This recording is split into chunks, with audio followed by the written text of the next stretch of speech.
I'm Alexander Rose. I'm the executive director here at the Long Now Foundation. It is really great to have you all in real life. Give yourself a round of applause for showing up. Thank you. Edward, or Ted Slingerland, he's spoken for us before, originally when he was at the Center for Advanced Behavioral Studies at Stanford. Since that time, and around and through pandemic, started researching where civilization and alcohol combine. And his research was very much along the lines of when we started this place here at the interval of trying to figure out how civilization and drinking tea, coffee, as well as alcohols has really affected the way that we come together in a social space. And his original training was in Chinese philosophy, but he's presently in the philosophy department at the University of British Columbia. And I'd really love to welcome Edward Slingerland. Thanks, Andrew. Cheers. All right. Cheers, everyone. Prost. So people like to masturbate. They also like to eat Twinkies and do shots of Jägermeister. Not typically all at the same time, but if you had a rough week, no one's going to judge. What these otherwise disparate pleasures have in common is that from a scientific perspective, we've been told they're all evolutionary mistakes. So let's talk about masturbation. The orgasm is the best thing that can happen to you, right? Evolution is reserving its biggest carrot, its biggest reward for the behavior that it wants to reward the most, which is putting genes into the next generation. So this is the adaptive target of the orgasm is reproductive sex. Human beings, being very clever primates, have figured out we can get this reward other ways, right? So this is a classic case of a brain hijack. So this is one type of evolutionary mistake where you are getting a reward that you're not supposed to get. You're getting a reward, you're figuring out a way to trigger a reward circuit that shouldn't be triggered in the situation you're in. Evolution designed this very powerful positive reinforcement device, and human beings have figured out how to game the system, and other animals as well, like little rats pushing a lever to get cocaine injections. Evolution's probably kind of pissed off about this, but it's not going to bother with it very much because masturbation is a pretty low-cost behavior. It's low cost, and it's also really not interfering at the end of the day with the main objective. We're still doing plenty of reproductive sex. Twinkies, junk food in general, is a different type of evolutionary mistake. I'm going to call this an evolutionary mismatch. So this is a case where there was an adaptive target, but it doesn't apply anymore. So for most of our evolutionary history, food was a problem. Acquiring enough food was a problem. Especially sweet things and proteins, fatty types of things were a very patchy resource. So you get a lot of it all at once, and then you get nothing for a long time. So individuals who had a sweet tooth and who liked fat and who would gorge on this stuff when they had it had an advantage. This is a very adaptive trait, and for most of our evolutionary history, evolution's not going to not really be able to deal with this at all because it's a very recent problem and it's still pretty localized. So there's lots of places in the world where getting enough calories is still a challenge. So evolution's not going to worry about this mismatch problem too much in the case of junk food. Now, when it comes to alcohol, the Jägermeister shots, we've been told the standard story is that it's a brain hijack. That's the most dominant scientific theory about why we have a taste for alcohol. We've figured out that consuming ethanol triggers this reward network in our brain, and like that little rat pushing the lever, we just keep doing it. That's the standard story. There are also various mismatch theories floating around out there that taste for alcohol allowed us to consume liquid in a safe form when water was contaminated. There are several different mismatch theories. What I want to argue tonight is none of these make sense.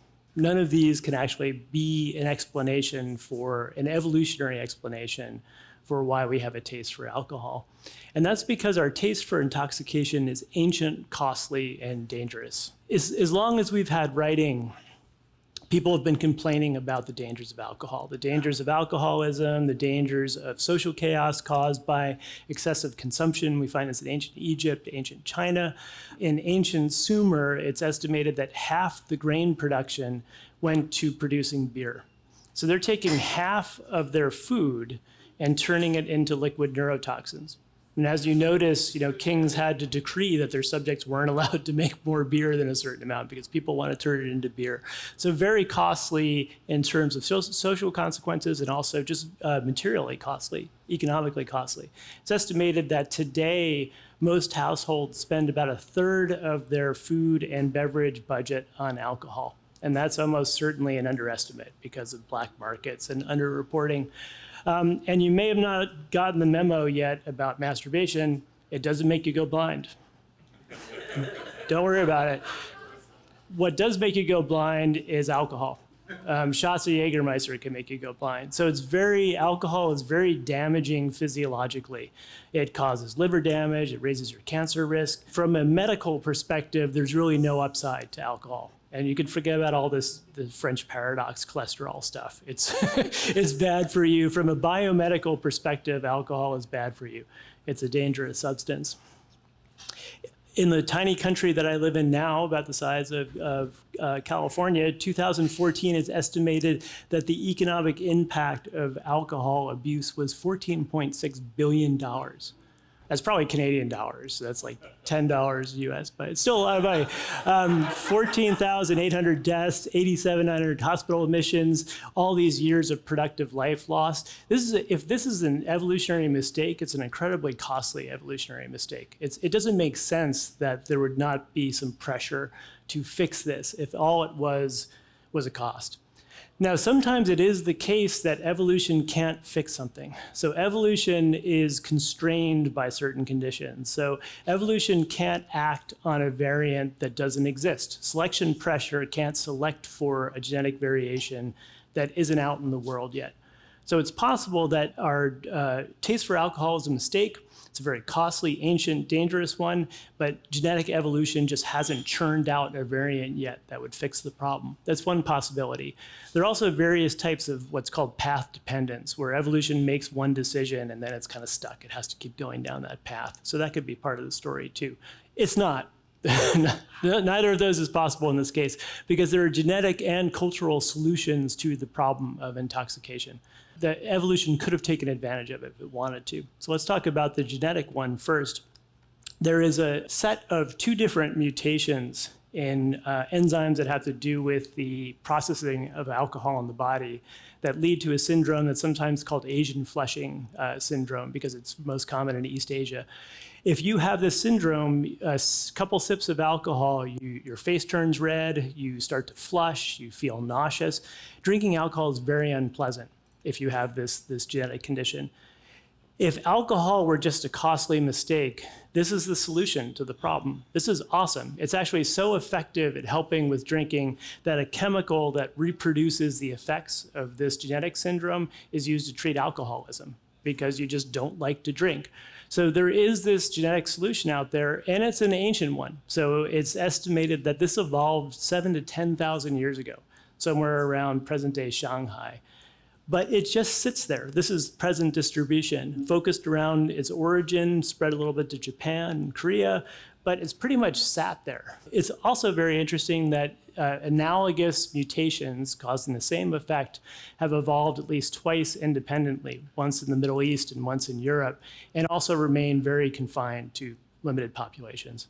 So this is the silver bullet to the problem of our taste for alcohol, and yet it hasn't done anything. It hasn't spread very much. That suggests that there's more to the story here than just some kind of evolutionary mistake. Let's talk about cultural evolution, which is very powerful. Cultural evolution can fix things very quickly. It's very good at responding to new situations. How would cultural evolution deal with the problem of a mistaken taste for alcohol? Pretty easy. Just tell people they can't drink. Right? It's not rocket science. So prohibition, we tend to think of prohibition in the American context, but again, anywhere there have been human beings who can write, we have records of prohibition. In ancient China, one of the earliest law statutes that we have decrees death to anyone who makes or consumes alcohol. It It didn't work. It was about as successful as American prohibition was. There are major world religions that are based on prohibition. One of their main tenets is abstaining from things that are intoxicating to the mind. So this solution culturally is out there, and yet like that genetic solution, it just kind of sits there. So this is where alcohol is currently prohibited in part or in whole in the world.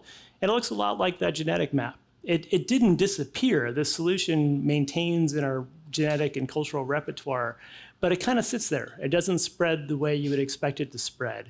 If this was really only a problem, if there were only costs involved with alcohol, you would expect both this gene complex and this cultural idea of just prohibiting alcohol to spread very quickly, and it hasn't. So this is the puzzle. This is why alcohol is puzzling to someone who looks at human behavior through an evolutionary lens. So we have these very real costs, social, physiological costs. We have both genetic and cultural evolutionary solutions to these costs that haven't taken off. The only conclusion you can come to if you're looking at this through an evolutionary lens is that there are benefits on the other side. There's something that is on the other side of the equation that's keeping our taste for alcohol both in our gene pool and in our cultural repertoires. So that's what we got to look at, is what the benefits might be. What it can't, but the benefits can't be, is pleasure or happiness. The answer can't be it makes us feel good, because evolution doesn't care whether we feel good or not. The answer's got to be something adaptive, something in the currency that evolution works in. So we have to think about what the potential adaptive benefits of alcohol are. To think about that, we have to think about our particular ecological niche. So human beings are primates, but we're really weird primates. We're very, our lifestyles and everything about us is very different from our closest relatives. I want to focus on two things in particular. One of them is our dependence on technology, tool sets, and therefore innovation. We are completely, human beings are completely dependent on technology. So much so that, one of the most ancient technologies is fire. We're so dependent on fire that our digestive system, our jaws, our teeth have changed. We actually can't consume raw food only anymore. We need it pre-digested by cooking. We're so dependent on this technology cooking that our bodies have changed to adapt to the technology. So humans are like this. We're incredibly dependent on tools. If you're dependent on tools, you're dependent on creativity and innovation. The environment's constantly changing. You have to adapt your tool sets to new situations. You're competing with other cultural groups who maybe have better tool sets than you and can exploit the environment more effectively than you can. So if you're using tools, if you're dependent on tools, you're dependent on creativity and innovation. So that's one part of our weird ecological niche, it's creativity. An interesting fact about human creativity is human adults are not very creative. Human children are. So Alison Gopnik, a psychologist at UC Berkeley, has done this great work with these very clever experiments where she's measuring lateral thinking. So a type of creativity where you need to have an insight. You can't kind of power your way through it through A, B, C reasoning. You have to see something new. And she has these very clever Blicket detector experiments where she measures this. And what she's found is that actually 4-year-olds are awesome at these tasks. They can detect these kind of counterintuitive things, and our ability to do so just decreases linearly with age as we get older. So by the time we're adults, we're much worse at these kind of thinking outside the box tasks than 4-year-olds are. Why is that? In the book, I actually lay this next to another graph, which is the maturation of a certain part of the brain called the prefrontal cortex. So the villain here seems to be the prefrontal cortex. It's the last part of the brain to mature. It doesn't fully mature until we're in our 20s. And it seems to be part of the problem with creativity. So why is that? The prefrontal cortex is a very important part of the brain. It's very expensive. We wouldn't have it if it wasn't doing something important. It's the center of cognitive control. It's what allows us to control our impulses, to focus on things. It allows us to pursue a task and spend time on it, not to get distracted by other things. It's what allows us to delay gratification, so we can resist temptations in the moment or laziness in the moment to do something that's more long-term. You need to have a fully functioning prefrontal cortex to be a successful adult. It's a really crucial part of our machinery. And yet, it seems to interfere with lateral thinking. And the idea is kind of the PFC allows you to focus, but by causing you to focus in a laser-like way, you're not seeing things in the periphery that children are constantly distracted by, right? It drives you crazy when you're a grown-up. But that's what kids are constantly just seeing everything. And that's why they can't focus. We need to focus. So evolution's got this problem. We can't remain like children our whole lives. We have to become adults. We have to be able to tie our shoes and get to school on time and do the things that adults do. But it comes at a cost. It comes at the cost of this kind of creativity we have when we're 4-year-olds. What would be awesome is if we could remain adults with all the capabilities we have as adults, all the knowledge that we have as adults, but every once in a while, turn back the clock a bit and try to think like a 4-year-old again. So to do that, you'd have to undo that maturation of the prefrontal cortex, at least temporarily. You could down-regulate it, for instance. So one way you could do this is a transcranial magnet. And people have done this. You zap the prefrontal cortex with a magnet, take it offline temporarily, and people do better at lateral thinking tasks. They go back up to kind of where kids are in the performance on these tasks. So this is great. This shows you that the PFC is the problem, right? It's what's getting in the way of our creativity. The problem is this is a relatively recent technology. It's bulky, it's expensive. If you showed up at a party with this, they wouldn't let you in, right? So what would be better than the transcranial magnet is a technology that's a little more subtle, lower tech. You can make it out of anything. It's easy to discover. It pairs well with food, maybe. You see where I'm going. Alcohol is that technology. Alcohol is our low-tech transcranial magnet that can take out the PFC. And so alcohol has a lot of different effects. The journalist Stephen Brown has called it a pharmacological hand grenade. It just kind of goes in and starts hitting all the buttons at once. It's really it's a messy drug.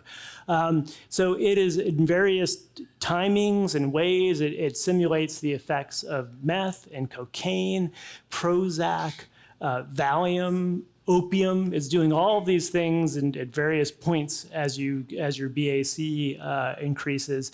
But crucially, and what's going to be crucial for the story I'm telling today, is that it depresses the prefrontal cortex. It depresses the motor cortex as well, which is why you shouldn't drive and you have trouble speaking at a certain point of inebriation. But crucially, it's down-regulating that part of our brain temporarily. And the nice thing is it does it gently, it does it predictably, and it does it with pretty short half-life. You recover very quickly. So it's actually a brilliant technology for taking the PFC offline temporarily. And what does that give you? It gives you creativity. So there's this association you see across the world throughout history of creative types, artists, writers, poets, with alcohol. You see it in ancient China, you see it in the ancient Mideast, you see it in the present day. This is not a myth. There actually is a very good reason why alcohol is associated with creativity in artists. It's because it actually does make us more creative by downregulating the prefrontal cortex. Now, in terms of direct evidence of this, there's not a whole lot right now. This is a nice study I like by Michael Andrews looking at correlation. He's taking advantage, he's an economist, and he took advantage of this great natural experiment, American Prohibition. So we tend to think of Prohibition as something that happened all at once at the federal level. Just suddenly no one in America could drink. And it wasn't like that at all. It actually took a really long time to impose Prohibition, and it was imposed piecemeal at the county level. So he was able to look at county level data, and what he was looking at was patent applications as a proxy for innovation. And he could look at patent applications at the county level, and what he saw is that when you impose prohibition on a county, patent applications plunge. Collective innovation plunges, and then it slowly recovers. It took about 3 years to get back to pre-prohibition levels. His hypothesis is speakeasies is why that happened. So basically, prohibition comes in, you can't drink socially anymore, innovation goes down. And it goes down until people figure out a workaround. And the workaround was figuring out a new way to drink socially. So social drinking seems to be related to innovation, group innovation in this sense. There's also one nice direct study that shows that, so this is actually not just correlational, it's causation, that if you take subjects and you give them a real alcoholic drink as opposed to a fake alcoholic drink, they're more creative. And their creativity peaks at about 0.08. So that's about when you have a nice buzz on, when you shouldn't operate a motor vehicle. But that seems to be the spot where you still have enough cognitive control to actually think coherently and do things that are useful, but you've been loosened up. The hold of the PFC has been loosened upon you in a certain way. So creativity is one of the really important functions of alcohol. Another strange thing about us compared to other primates is that we are communal.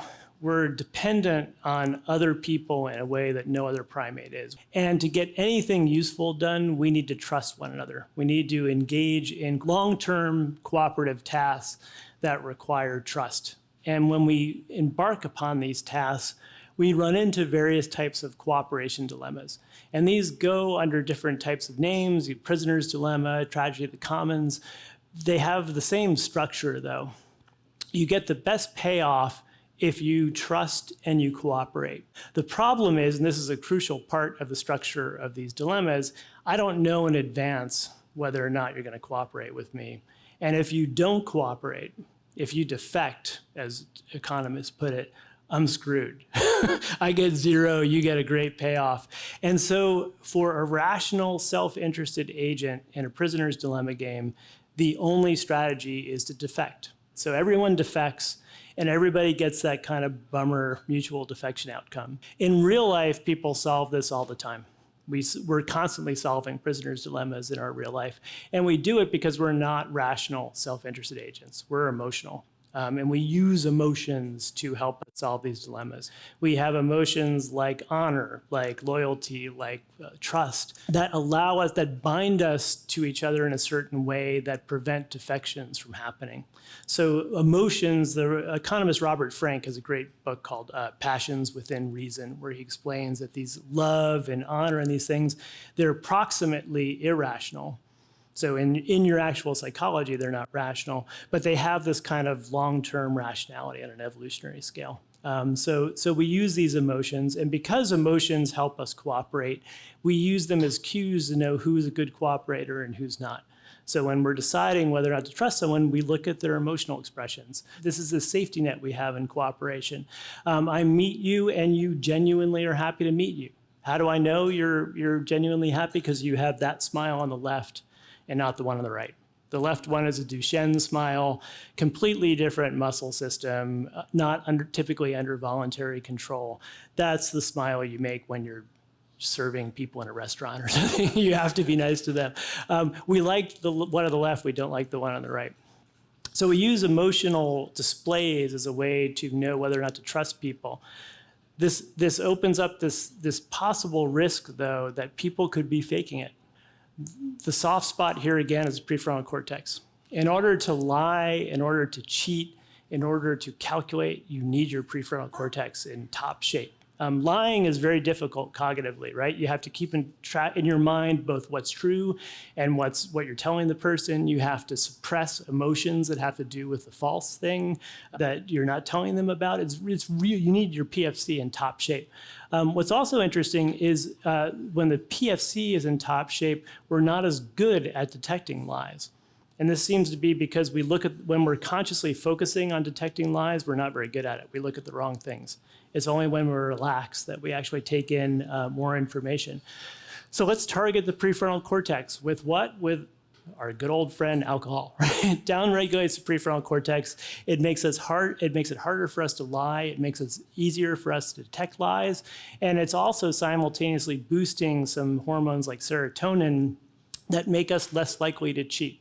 So it's enhancing these kind of pro-social hormones in human beings. So this is why, when people, potentially hostile adults, meet and have to come to some kind of agreement, they shake hands. And they're showing, I'm not carrying a weapon. When you meet with someone and you do a couple of shots, you're saying, I no longer have a prefrontal cortex. I am cognitively disarming. and putting my prefrontal cortex on the table. You can trust me. This is why from ancient China to ancient Greece, alcohol is always at the center of banquets, of treaty negotiations, anything where you have people with potentially differing interests having to agree on something. All the way up to, Nixon told his Chinese counterpart, if we drank enough Mao Tai, we could do anything, right? This idea that if we just disarm cognitively, we can solve these problems. And people use this informally all the time. So a cocktail party, a mixer, you're having to meet new people. You want to cognitively disarm. So we're simultaneously decreasing our inhibitions and increasing these kind of pro-social chemicals that help us like each other, like ourselves more and like each other's more. So alcohol plays this really important tool in helping people bond and helping people cooperate. This is also why when Skype was invented, remember back then, everyone predicted business travel would disappear, right? Why would you get on a plane and fly to Shanghai if you could just, Skype with these people to sign a contract? And yet people kept getting on planes and flying to Shanghai until the pandemic. It took a global pandemic to shut down business travel. And this is because if you're going to enter into any kind of significant deal with another group of people, you want to sit down and get drunk with them and eat a meal with them to get a sense of who they are for real. So this is one of the important functions of alcohol. So in Drunk, I walk through these functional and important benefits of alcohol. But the important point is that you don't want to lose sight of the cost of alcohol. It's a dangerous substance. It's estimated that up to 15% of the human population is prone to alcoholism. And if you have a tendency to alcoholism, you can't drink safely. So it's a dangerous substance. It can lead to all sorts of chaos. But the taste for alcohol has been preserved in our species because there are these countervailing benefits. This is a carving that's 20,000 years old from southwest France. It's called the Venus of Lausanne. And she is holding up a drinking horn and throwing it back. It's not water. This isn't direct evidence that people are drinking, but it's the earliest pretty strong indirect evidence that people are producing and consuming alcohol. People have been producing and consuming alcohol for as long as we've been doing anything in an organized way as a species. It's the old story used to be that we discovered agriculture and then kind of as a mistake, we stumbled upon alcohol. So we left the sourdough starter out for too long, it started to ferment, we tasted it and thought it was good. It looks like it's actually the other way around. So the so-called beer before bread hypothesis, which has been gaining in adherence and evidence, argues that it was actually a taste for alcohol that drove us to start agriculture in the first place. And people who are advancing this idea look at things like this. So 20,000 years ago is way before agriculture. We also have sites like this one, Göbekli Tepe. So this is in present-day Turkey. 10 to 12,000 years ago, you have hunter-gatherers, again, thousands of years before agriculture, gathering together, creating this monumental religious architecture, and having these massive banquets with huge amounts of wild game, and then drinking something out of these huge vats that we've discovered. And we don't have chemical residues from these particular vats, but we know that people in the region were making beer. They were making beer. We have direct evidence that's as old as 13,000 years ago from present-day Israel. And often beer mixed with hallucinogens. So that's why you get carvings like this. Dancing turtles. You don't get that from drinking water, right? So this is the sense in which there's a literal, direct sense in which intoxication has led to civilization. It's the desire to get intoxicated that caused human beings to start to settle down and live in agricultural communities. And you see this not just in the Fertile Crescent, but all over the world. The first cultivated plants seem to be chosen for their psychoactive properties, not for nutrition. So it really is this desire to alter our mind that caused us to settle down in societies for the first point. So this is why you look at any culture around the world, there's alcohol. And if there's not alcohol, there's something functionally similar. So in places where they don't have alcohol, not many places in the world, but there are some, they have substances like kava, cannabis, they have hallucinogen-infused tobacco that are serving exactly the same functions. People are sitting down and consuming these things at banquets and treaty meetings and points where the PFC needs to get downregulated and socially bonding hormones need to get upregulated. So there's a real sense in which intoxication and civilization have been intertwined from the very beginning. So I want to talk a little bit about the dangers of alcohol as well. The gift of Dionysus is an important one, but we have to see that they sometimes aren't what they seemed at first. For all of the functions that I talk about in the book, the social bonding, reducing inhibitions, there are dark sides as well. Tribalism, people being disinhibited who really shouldn't be disinhibited. You would like to be using their prefrontal cortex a bit more. Happy sociality can very quickly turn into violence and aggression. And that's why alcohol is implicated in domestic violence and all sorts of really negative consequences for society. So alcohol is dangerous. We also have to keep in mind that it's more dangerous now than it's ever been. If we want to think in long now ways about the big picture, right now at this moment, we're at a very dangerous point with our relationship with alcohol. And that's because alcohol has always come with two safety features that have recently been disabled. So one of them is the natural limits on the strength of alcoholic beverages. If you're using natural fermentation, alcohol can only get so strong. Very, very recently, again, in the long view, humans figured out how to make this stuff, distilled liquor. This stuff is so powerful, it really should be considered a different drug. You can get up to like 90-something ABV with distillation. So it's still ethanol, but it's at a level, just a dosage that we are not built to deal with. So this is a dangerous thing, and it's very recent. So our history with alcohol goes back at least 10 million years when our primate ancestors adapted to eating fruit that contains some alcohol. Here's modern humans emerging 200,000 years ago. Certainly by 12,000 years ago, we were making beer and maybe wines. That's when distillation happens, a few hundred years ago. And that sounds like a long time ago. 1600 sounds like a long time ago. It's a blink of an eye. And on the time scale we're talking about. We just haven't had time to adapt to this new, very dangerous drug. Another safety feature that alcohol has always come with is social drinking. Historically, private access to alcohol was unheard of. If you wanted to drink alcohol, you were drinking it socially, communally. There are often taboos against drinking alcohol in your own residence. You had to drink it publicly. In ancient Greece, the symposium, the wine gathering, was run by a symposiarch who controlled the consumption of the alcohol. They would mix the water and wine, they'd make it stronger or weaker, depending on how drunk people seemed, and you only drank when it got passed around. In ancient China, and actually today in China, you don't drink at will. You drink when someone makes a toast.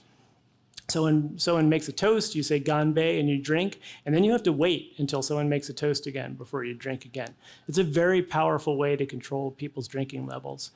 Even in very informal situations, so you think of yourself out with your friends at a pub or at a dinner party, social control is very powerful. At a pub, you finish your beer and you want another one, you have to wait until your friends finish because you're going to order another round. You're drinking too fast, the cocktail server doesn't make eye contact with you. You can't order another drink. I start helping myself to wine a little bit too liberally at dinner, and my mother-in-law gives me a dirty look from across the table.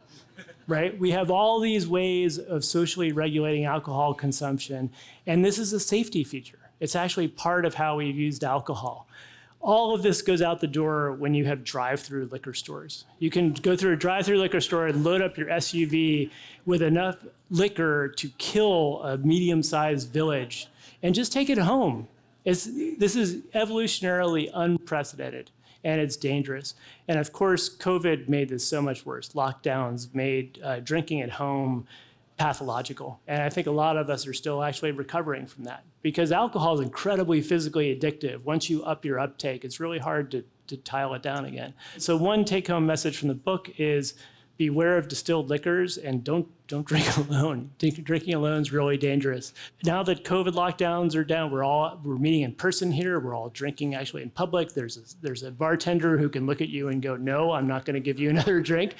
Take advantage of that. Drink. One way to mitigate the potential harms of alcohol is to drink out with other people in public. So Dionysus was worshipped by the Greeks as a god. He gave these very important gifts. They viewed him with caution as well. and that's very important. We have to be cautious about this enabler of civilization. But the fact that intoxication and civilization have been tied together so tightly for so long gives us some sense of why all cultures that I know of have made a place for ecstasy and intoxication in people's personal lives and in their social lives. And this is how we can continue, I think, to thrive as the strangest primate in the world, but also the most effective. Thank you.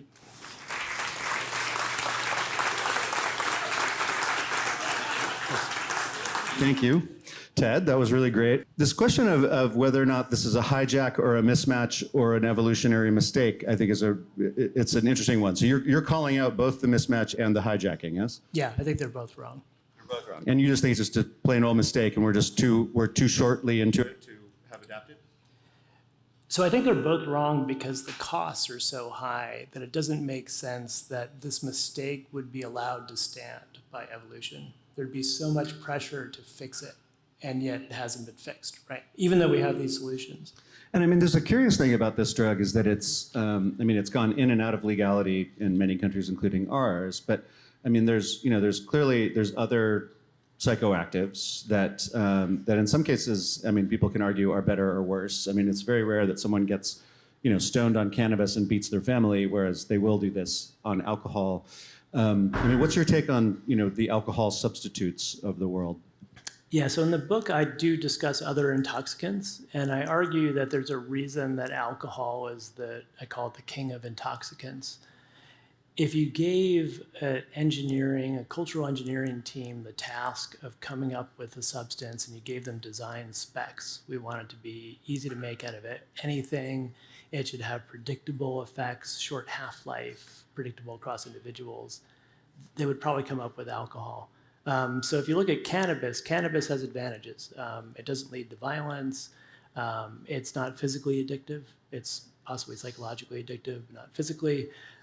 It's physiologically less harmful than alcohol, but it has wildly varying effects on individuals. So I had friends in grad school here in the Bay Area who would smoke and then go out dancing, which is inconceivable to me. So when I smoke cannabis, I get really paranoid and then I fall asleep. So it's not a social drug for me. You can't, your social go-to drug can't be something that has such variable effects on people. And it's also hard to dose. If you don't know how to hold it in your lungs, you don't get the same dose. Whereas when we're all sipping that beer or the Georgian wine, we know what we're getting, and it gets cleared from our body very quickly because we have this machinery that's 10 million years old to grab that ethanol, break it down, and get it out of our bodies as quickly as possible. Yeah, I mean, I think that's an interesting. I have noticed that, certainly as cannabis has become legalized, that the ability to dose it more regular, it used to be like you just got pot from your dealer. It was just you pot. had no idea what right? it was. And so now you can go to the store, and it's like going to the Apple store, and you tell them that you like long walks on the beach and you want to go to sleep when you take it, and they give you some nice edible gummy, and it's a very different thing. So in some ways, possibly the legality of things can make them vastly more predictable and more tunable. But it's still individual variation. I've gone to cannabis shops and they've said, this will make you want to dance. Oh, you just had the wrong strains. You've been having something that's too much indica. You need more sativa. And I'm like, all right, I'll try that. And I get really paranoid and I fall asleep. So it just is the case that drug, the way it impacts your brain, there's a lot more individual variation. I talk about psychedelics in the book. Psychedelics, the problem with them is they're so powerful, right? If we were all doing mushrooms, this would be a very different scene right now, right? We just don't do that because they really powerfully dissociate you from reality. If you could actually dose them in a different way, so you can separate the active component, you can put it in a little capsule, maybe it could actually be used the way that alcohol is used. But our history with microdosing is 10 years old, and our history with alcohol is at least 20,000, probably a lot longer. So I like the tried and true technology. Yeah. Well, I thought it was really interesting, this idea of booze as both the truth maker and the lie detector. And I think we've all experienced, in some cases, maybe people giving too much truth when they're intoxicated. More than and then also people realizing someone's lying when they're intoxicated, and maybe that kind of breaks the social contract in some ways as well. I mean, like the office Christmas party that where things go too far, right? Is this thing? And so, I think it's an interesting paradox. It can both help a social contract and also hurt the social contract. It can hurt it though in ways that are helpful, because often what that's bringing to the surface is tensions that were really there. So it can help you actually break out of kind of unhealthy relationships or supposedly cooperative relationships that are not really cooperative. Right. But I think sometimes on the office party problem, it's like maybe you want to hold those things at bay. Jim in accounting should probably not tell the CEO what he really thinks about his new car. Yeah.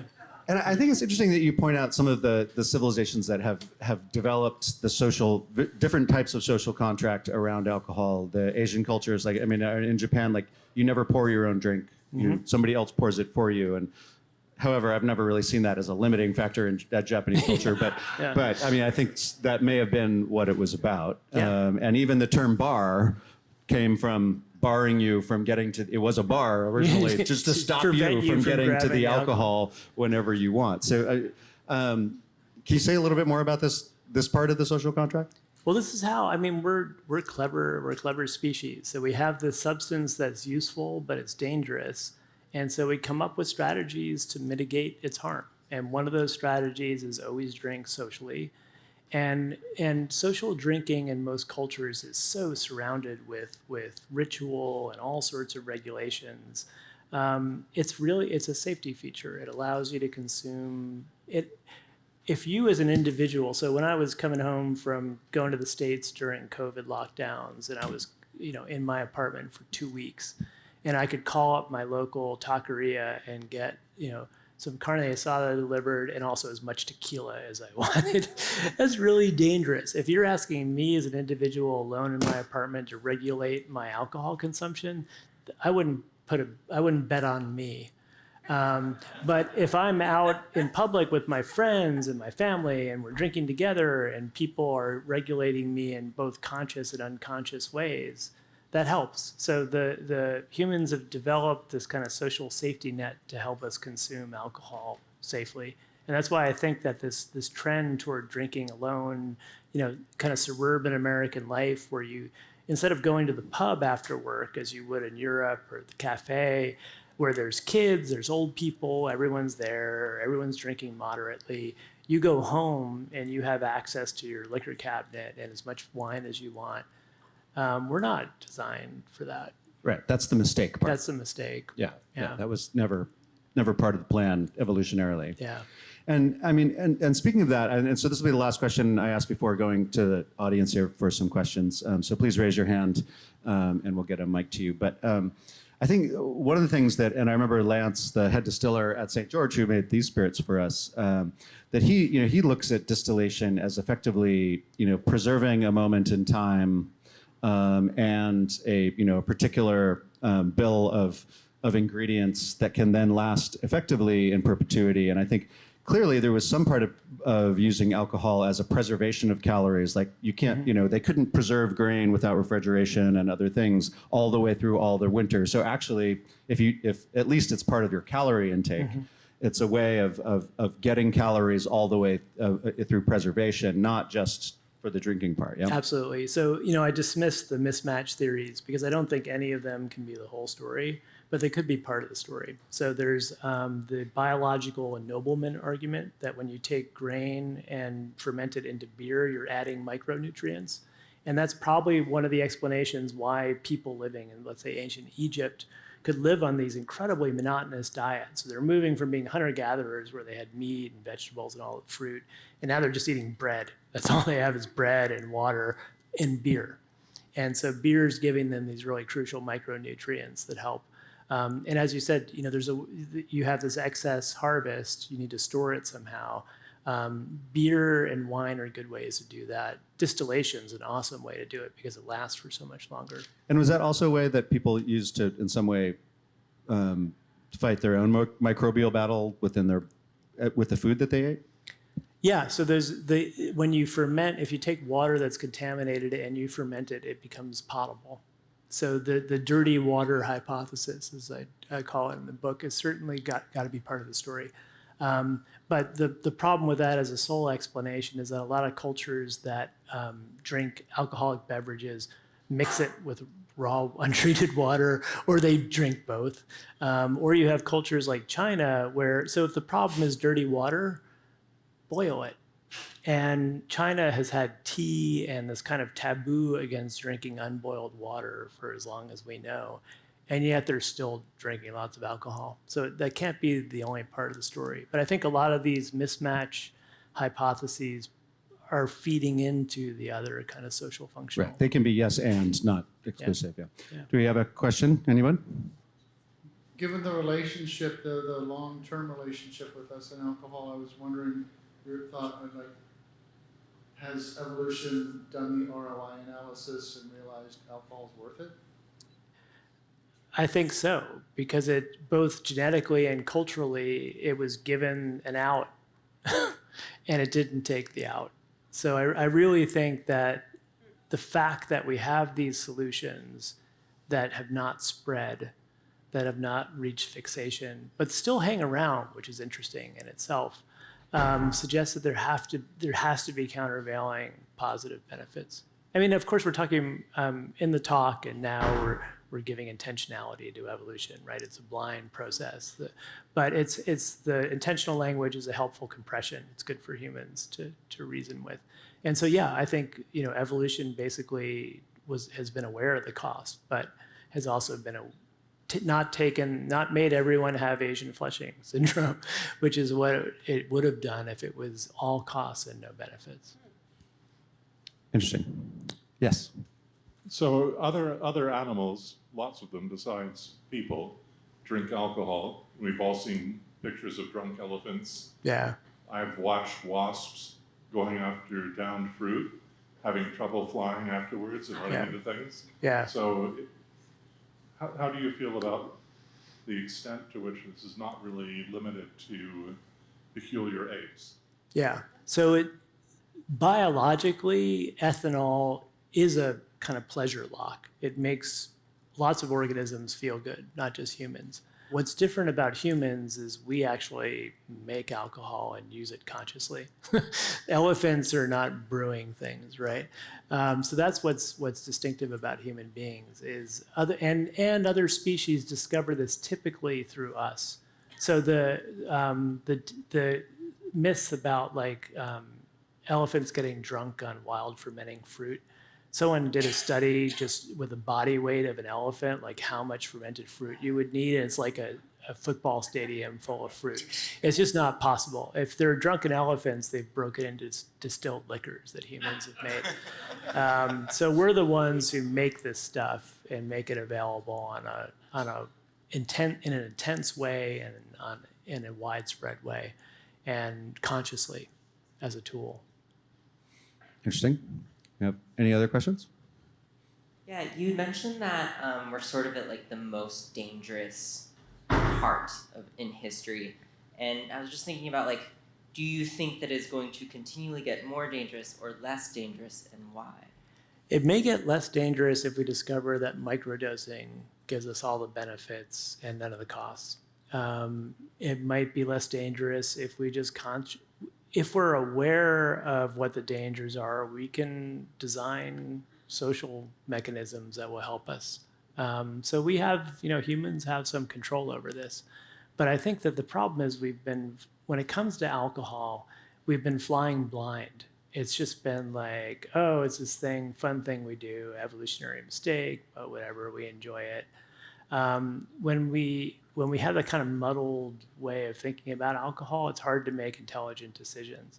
I think if we understand what it's good for, so what are the functions that it serves, and we understand what the dangers are. So what happens when those functions go over to the dark sides, when we're using distilled liquors or we're blowing past 0.08 BAC too fast. We can design both alcohols and social mechanisms to help us. And I think I'm optimistic about humans. I think we're pretty good at figuring this stuff out. So I mean, you see this in the craft beer industry. there's a long period where they're just pushing for ABV, like making these like 12% ABV beers. And a lot of them have pulled back and realized, you know what, actually the reason people want to drink beer is they want to sit with their friends and drink and watch the game or chat. And to do that in a way that's pleasurable, you want a 2 to 3% session ale. So we've been able to kind of de-escalate when we realize that it's not helpful. And so I think that, but the crucial thing is just having a clearer view of it. And I think to have a clearer view of it, we need to know our history, we need to know our science, and we need to look at it all through an evolutionary lens and a kind of long now lens, look at it on a large time scale. Yeah, and if any of you want to taste some of these early kind of recipes, there's Patrick McGovern, which is one of the people that you consulted, a biomolecular archaeologist whose main thing that he does is that whenever they discover some tomb where there's a burial that has like urns and things like that, he gets the scrapings of that urn and he puts that through analysis and figures out what was in it, and then he works with make it. yeah, and then he works with Dogfish Head Brewery to create this ancient ales collection, and one of them is the Jiahu, that's 8,000-year-old recipe from Asia. One of them is Midas Touch, which is one that we used to serve on tap here. It's a very mead-like one, but I would highly recommend it. It's a great way to take a tour of some of the oldest recipes on the planet. They make very limited runs of them, but they do it every year, and there's a whole collection, so I would recommend that. I guess my question is, like, if we're talking about evolution and alcohol, do you think that there's going to be a time when we, like, if it has this benefit, do you think there's going to be a time when we either evolutionarily or through genetic engineering, basically develop better livers and cancer resistance for the negative sides? Yeah, maybe that's happened.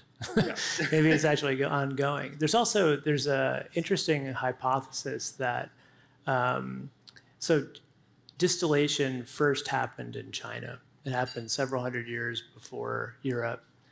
And I do have some colleagues who feel like the Asian flushing syndrome so it hung around for a really long time for other adaptive reasons, but it's now expanding to Japan and other places because it's a response to distillation. Right. That was in the rice wines, the early rice wines. Yeah. They were distilling quite early, make sorghum liquors.